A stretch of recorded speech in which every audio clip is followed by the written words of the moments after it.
Welcome to Somananda Tantra School and our YouTube channel. Today, I get to interview Somananda on a very interesting topic, tantric spirituality versus ascetic spirituality. We oftentimes get this question as to what exactly are the differences, and today, Somananda is going to set the record straight. He's going to outline the differences, he's going to discuss what spirituality is generally speaking, and he's also going to give us a practical overview or viewpoint about the differences between the tantric life and the ascetic life. So stay tuned. Hello there. Many people would like to know what is the difference between spirituality according to Tantra and spirituality done according to the ascetic path. Ascetic spirituality versus tantric spirituality. Is there a difference? What is the meaning and why the difference is there? We're going to talk about this in the next few minutes, so have a listen. Maybe before we dive into the topic of tantric spirituality versus ascetic spirituality, you can define spirituality for people and define a spiritual path. What does that mean? Okay, when we're talking about spirituality, even the word itself already reveals a lot. The root word here is spirit. According to all teachings of a spiritual nature in the history of humanity, we find that they always indicate that there's a sort of duality that the human experience gives us. It seems to be something very tangible. You know, when you're buying something or when you're talking to someone, it's something that can be quantified, experienced physically and so on. But there are other things in our lives which are more abstract. And we ask, where do they come from? Like, for example, do you define love? Can you quantify it? Can you give it a value? Can you say it's 2 kilograms or, I don't know, 5 pounds? Or there's no real, can you say it's blue, it's green, there's no real way to, label it or give it a description beyond something which is more abstract. Like love feels like this or like that. We write poems on it because it's very hard to really explain it mathematically. It is something more profound. In the teachings of spirituality, we understand that our reality always has these two elements. In various manifestations, there's material things, and then there's the more abstract, more subtle things. The most archetypal way of dividing these two is by saying the classic opposition of matter and spirit. That's a kind of a duality which is always mentioned in many traditions.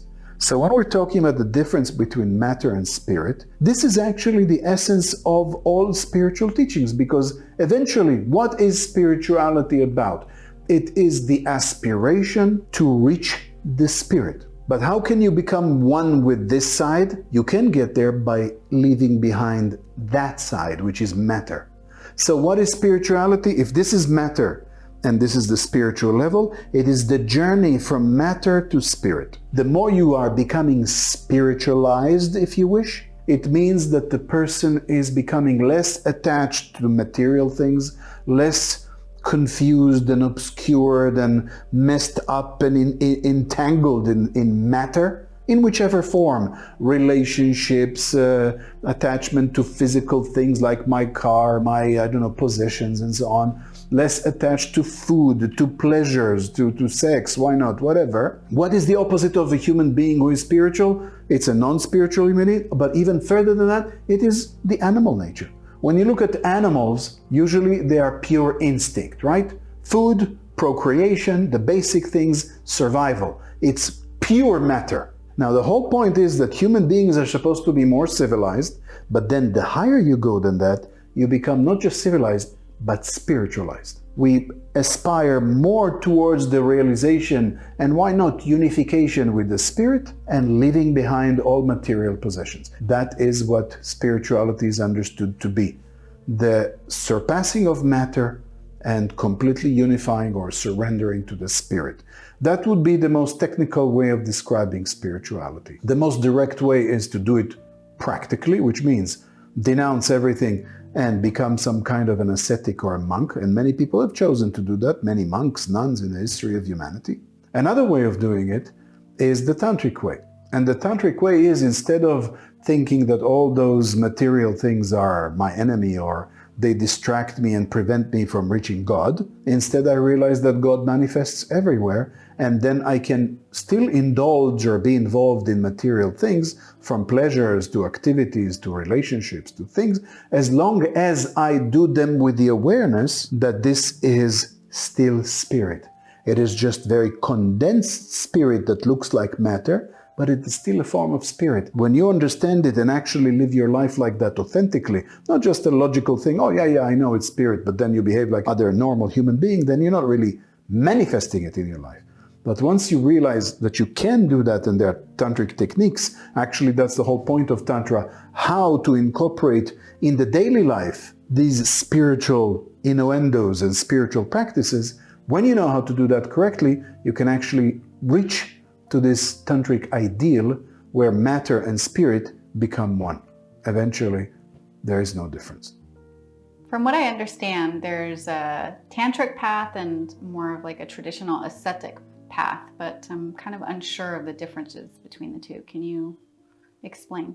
Well, first of all, both are traditional. When we're talking about an ascetic path, it's actually the most common path of spirituality in the history of the world. We find that most religions support, to one degree or another, ascetic approach to life, like avoiding too much sex, avoiding sins, which are all the desires and things that we do that basically are considered to be surrendering to our lower nature. All that is usually frowned upon by most religions. In Buddhism, we find that Buddha himself says that the source of all our suffering is our desires. You need to kill your desires, avoid all those things that attract us to the various pleasures of life. So we find that there's a lot of this asceticism that existed in the history of humanity. We find it also in India in the form of Vedanta, various others, munis and saints and sadhus and others, who are very much choosing this type of ascetic path to spirituality. When we talk about an ascetic approach to spirituality, we're talking about a philosophy and a spiritual teaching that says something very simple. And that is, if we want to sum it up, the world, the reality that we all experience, including our own body and every experience that we have, all of it is unreal. It is not real.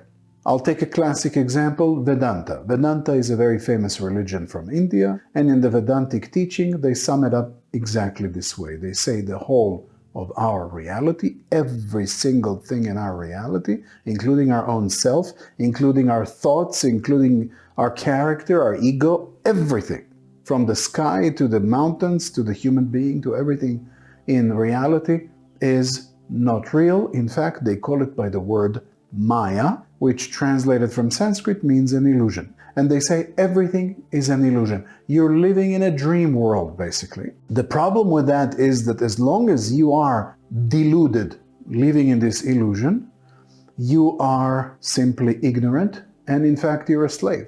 You're a slave to this crazy dream, sometimes good, sometimes bad. One day you're happy, one day you're sad. It's not real. The only way to get out of it is to find what is real, and Vedanta says that that is only one thing, and they call it by the name of Atman or Brahman. That is the ultimate reality. And as long as the human being does not realize their true nature as this Atman Brahman, which again, it's a word, we don't really have a clear definition of what it is, but as long as we don't realize that, because it's not something that you can talk about philosophically or intellectualize about or just say, oh, I understand it logically, that's not enough. It is supposed to be a real internal transformation, what you would call an existential shift. And once that happens, the person becomes enlightened. Actually, the person becomes free. And you find it similarly in Buddhism, where Buddha says that life is samsara, this wheel of life, which is basically birth, life, death, and rebirth, and you keep repeating the cycles again and again. This reincarnation cycle is samsara. And they say samsara is, again, ignorance.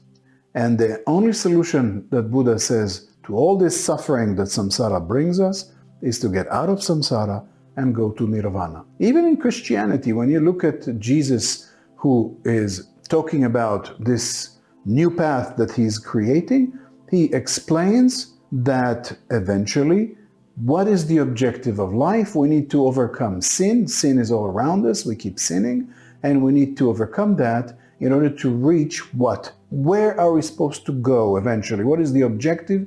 He calls it the kingdom of heaven. When you talk about the kingdom of heaven, where is it? Obviously, it's not a physical space. It's not somewhere you can find.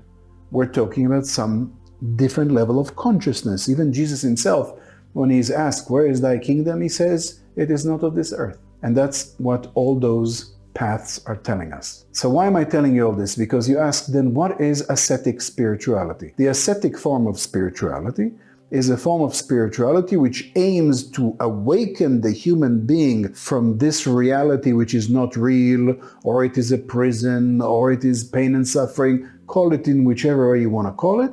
We need to awaken from that, go beyond, escape from it, and reach that blissful state which is nirvana, enlightenment, call it again by whichever name you wish. And eventually when you get there, then and only then you are free. That is the path. Only when you go past it and you find a way out, then you are free, you are liberated, you are self-realized. Now, what is the difference between that and the tantric form of spirituality? The difference is huge, because what Tantra teaches us is that indeed there is this higher level of existence that would be great if we get there. But the mistake, Tantra says, of the more traditional point of view, the ascetic point of view, is that it considers always this reality that we share right now to be something we need to escape from. It says that, we say it's a prison, it's a suffering, it's something we need to go away. Tantra says, actually, the truth is that this reality is still holy. Whatever this beyond thing may be, you can call it God, you can call it the higher consciousness, you can call it the absolute. Again, names don't matter at this level. But that mysterious, incredible, divine thing has created this reality that we all share right now. And something divine will not create something which is not divine. It cannot. And therefore, this reality is actually as divine, as holy, as important as that which is beyond. So what are you escaping from? And that's why the tantrics understand that the real realization of the identity between the divine and the mundane. And when you reach that, this is something that the tantrics say, they call it yoga and boga. It's a play of word in Sanskrit. Boga means the pleasure, the daily life, and yoga means the union, the spiritual level, and so on. So they say eventually yoga and boga created the complete understanding of reality. That kind of a realization, according to Tantra, is going one step further than the more simplistic view of this is bad, this is good, achieve the good. You need to denounce the devil and go to God, right? It's a kind of almost like a superhero movie, right? There's a good guy, there's the bad guy, you should go and do the good thing or something like that. And that is simplistic. I'm not saying it's wrong. It has worked for a lot of people who reached amazing success spiritually. I'm just saying it is only one path. The tantric path says actually everything is spiritual. It's your point of view, it's your consciousness which is limited, and it limits you to see things as half, good, bad, black, white, pleasure, pain, that sort of thing. We always see the world in this duality or dual form.